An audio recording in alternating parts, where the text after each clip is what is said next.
तस्स भगवतो अरहतो सम्मा सम्बुद्धस्स। बुद्ध और उनका धम्म, बाबा साहेब डॉक्टर अम्बेडकर द्वारा रचित कालजयी पुस्तकों के इस रचना संसार में आपका स्वागत है। आप जानते हैं कि इस समय हम लोग बाबा साहेब डॉक्टर अम्बेडकर द्वारा मूल रूप से अंग्रेजी में रचित ग्रंथ बुद्ध एंड हिज धम्मा, इसका ये हिंदी अनुवाद आप तक पहुंचा रहे हैं।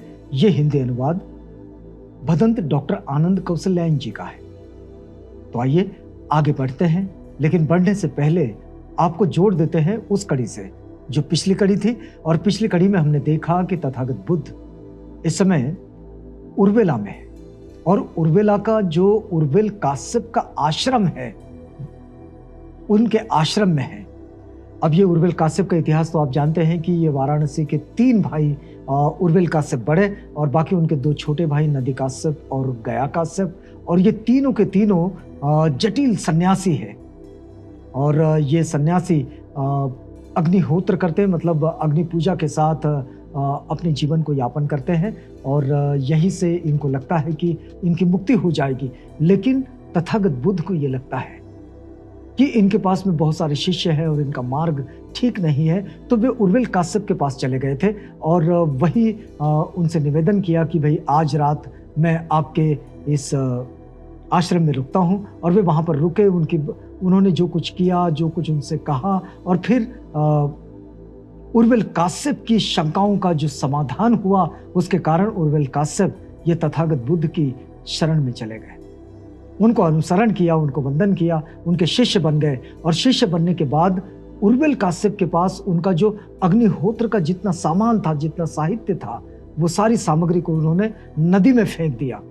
और जब नदी में फेंक दिया तो फेंकने के बाद वो सारा साहित्य तैरते हुए नदी के प्रवाह में नीचे की ओर जब गया, तो नीचे उनके दोनों भाई उस नदी के किनारे वे भी अपने तपस्या में जब तप में लगे हुए थे, अग्निहोत्र में लगे हुए थे। और जब उन्होंने देखा कि भाई बड़े भाई का ये साहित्य है, अग्निहोत्र का सामान है, और ऐसा क्या हो गया, किसने ये उनका सामान फेंक दिया, या फिर बड़े भाई को किसी संकट का सामना तो नहीं करना पड़ रहा। वो बड़ी चिंता में पड़ गए। तो आइए जरा आगे बढ़ते हैं। तो नदी काश्यप और गया काश्यप ने जो नदी के नीचे की ओर रहते थे, अग्निहोत्र के सामान को नदी में बहते हुए जाते देखा, तो वे बोले ये सारा सामान तो हमारे भाई का है, लेकिन उसने ये सारा सामान नदी में फेंक क्यों दिया है? कोई ना कोई असाधारण घटना घटी होगी। वे बहुत अधिक बेचैन हो गए और अपने 500 अनुयायियों सहित वे अपने भाई से मिलने के लिए नदी के ऊपर की ओर आगे बढ़े। स्वाभाविक सी चिंता थी उनकी कि भाई ऐसा बड़े भाई ने क्यों किया। बड़े भाई के साथ कोई अनहोनी तो घटित नहीं हुई, और इसलिए वो अपने 500 शिष्यों को लेकर वे दोनों उर्वेल काश्यप की ओर, उनके आश्रम की ओर चल पड़े। सभी अनुयायियों सहित अपने भाई को श्रमण वेश पहने देखकर उनके मन में नाना तरह के विचार उठे। जब उन्होंने एक बौद्ध भिक्षु के वेश में अपने भाई को देखा, तो उनके मन में कई तरह के प्रश्न उठे। तब उन्होंने इसका कारण जानना चाहा, तो उर्वेल काश्यप ने उन्हें बताया कि उसने किस प्रकार बुद्ध के धम्म को अंगीकार कर लिया है।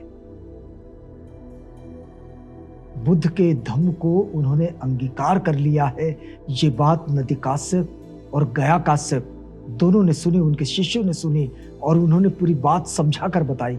इसमें आप एक बात समझिएगा कि बाबा साहेब डॉक्टर अम्बेडकर जब इस ग्रंथ में जो अलग अलग प्रसंग लिखे हैं, तो वो सारे प्रसंग कुछ विशिष्ट इतिहास को दर्शाते हैं, विशिष्ट बात को दर्शाते हैं, और तथागत की राह लोग कैसे पकड़ते चले गए, बुद्ध धम्म की ओर लोग कैसे आकृष्ट होते चले गए, इस बात को ये समझाने के लिए भी है कि काश्यप बंधु तो एक सन्यासी के रूप में अपनी प्रैक्टिसिंग कर ही रहे थे, लेकिन जब उन्हें यह पता चला कि उनका मार्ग गलत है, इसमें कुछ नहीं होने वाला, तो फिर वे आगे बढ़े, और आगे बढ़कर उन्होंने बुद्ध को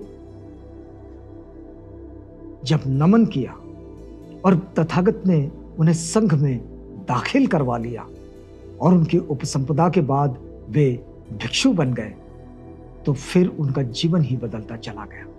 ये बात बाबा साहेब इस ग्रंथ के जरिए इन प्रसंगों को शामिल करके दिखाना समझाना भी चाहते हैं। मतलब ये उस वक्त का परिचय तो है ही, लेकिन तथागत बुद्ध की ओर लोग किस तरह आकृष्ट होते चले गए। तो देखिए कि उर्विल काश्यप ने जब उनको बताया कि बुद्ध के धर्म को उन्होंने अंगीकार कर लिया है, तो वे बोले, अब हमारे भाई ने बुद्ध के धर्म को स्वीकार कर लिया है तो हमें भी उसका अनुसरण करना चाहिए। ये दोनों भाई, नदी काश्यप और गया काश्यप, ये भी जब सन्यास में चले गए थे तो ये अपने बड़े भाई का अनुकरण करते हुए ही गए थे, क्योंकि इनका बड़ा भाई उर्विल काश्यप, इन्होंने ये छोड़ दिया था गृहस्थ जीवन और घर से बेघर होकर वे सन्यासी हो गए थे। तो वे बड़े भाई सन्यासी हुए, इसलिए उनके दोनों छोटे भाई सन्यासी हो गए। अब उन्होंने देखा कि बड़ा भाई ये तथागत बुद्ध को अनुसरण कर रहा है और उन्हें अपना गुरु स्वीकार कर लिया है और उनके शिष्य के रूप में अब ये भिक्षु संघ में शामिल है। तो इन्होंने सोचा कि हमने अपने बड़े भाई का अनुकरण करना चाहिए और ये अनुकरणीय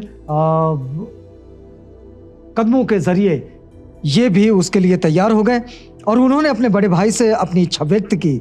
तब अपने सभी अनुयायियों सहित वे दोनों भाई तथागत का प्रवचन सुनने के लिए सामने उपस्थित किए गए और तथागत ने अग्निहोत्री धर्म और अपने धर्म की तुलना करते हुए प्रवचन किया। अग्निहोत्री मतलब अग्नि की पूजा करने वाला धर्म। तो अग्नि की पूजा करने वाले धर्म की तुलना उन्होंने अपने मार्ग से की, जो तथागत बुद्ध का मार्ग था, आर्य अष्टांगिक मार्ग, जो मुक्ति की ओर लेकर चलता है दुखों से।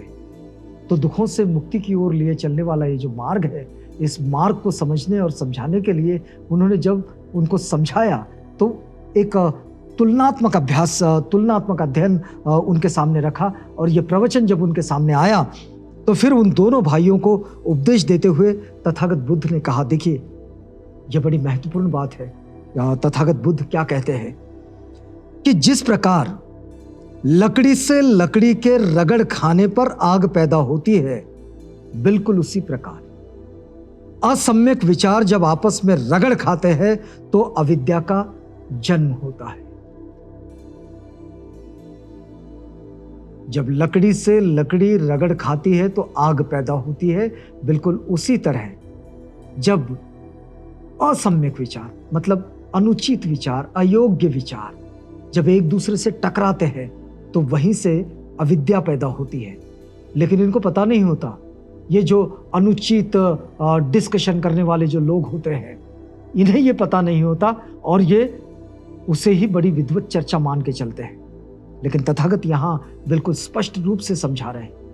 वे कहते हैं कि दो असम्यक विचार, दो अयोग्य विचार जब एक दूसरे से आपस में टकराते हैं तो वहीं से अविद्या पैदा होती है। काम, क्रोध तथा अविद्या ये ही वो अग्नि है। तथागत कहते हैं कि काम, क्रोध तथा अविद्या यही वो अग्नि है जो सभी चीजों को भस्मसात कर देती है और संसार में दुख और शोक का कारण बनती है।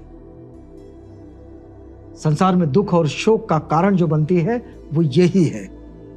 लेकिन यदि एक बार आदमी सही रास्ते पर चल सके और काम, क्रोध तथा अविद्या ये जो इसकी आग है, इस आग को बुझा सके तो फिर विद्या और पवित्र आचरण जन्म लेते हैं। यदि काम, क्रोध और अविद्या रूपी आग को यदि हम बुझा दें तो बस वहीं से विद्या और पवित्र आचरण जन्म लेते हैं। देखिए तथागत का ये जो समझाने का तरीका है, ये समझाने का तरीका बड़ा बेहतर तरीका है कि आग है क्रोध, काम, अविद्या, इस आग को बुझा दिया जाए तो बस यहीं से जन्म होता है पवित्र आचरण का और विद्या का, ज्ञान का, प्रज्ञा का। इसलिए जब एक बार आदमी को अकुशल कर्मों से घृणा हो जाती है तो उससे तृष्णा का क्षय होता है।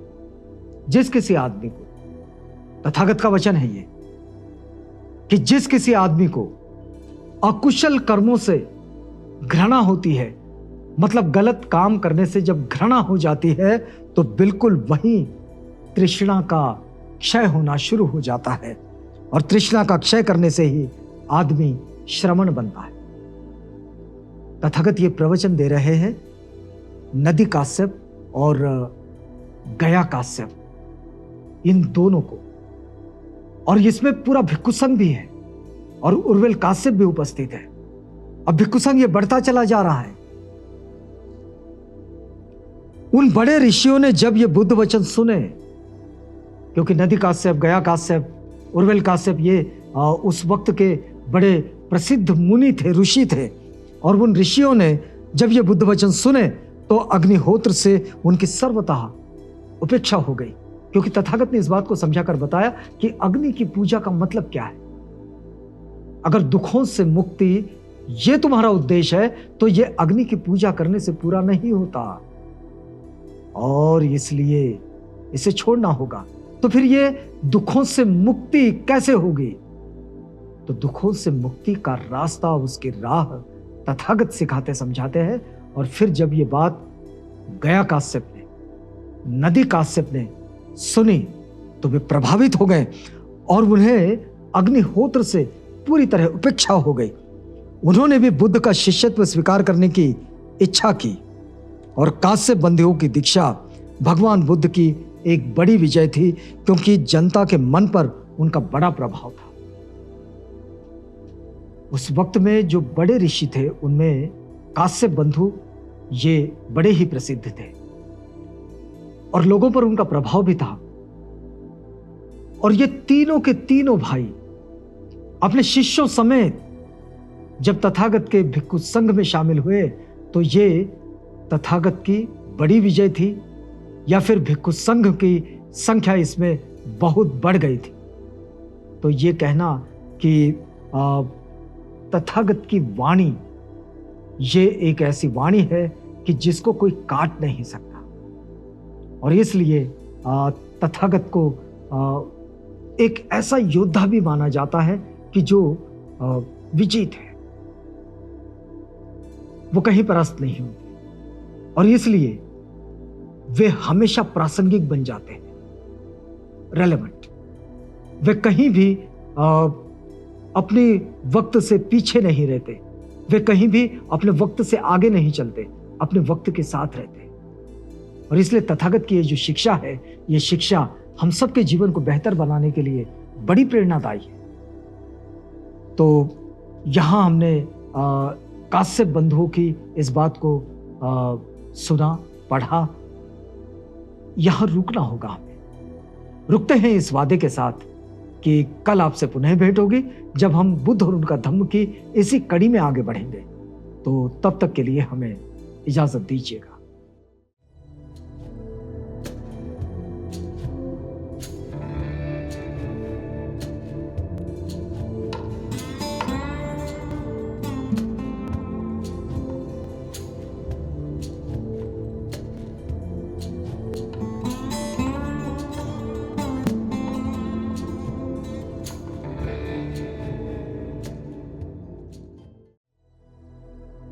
बुद्ध और उनका धम्म।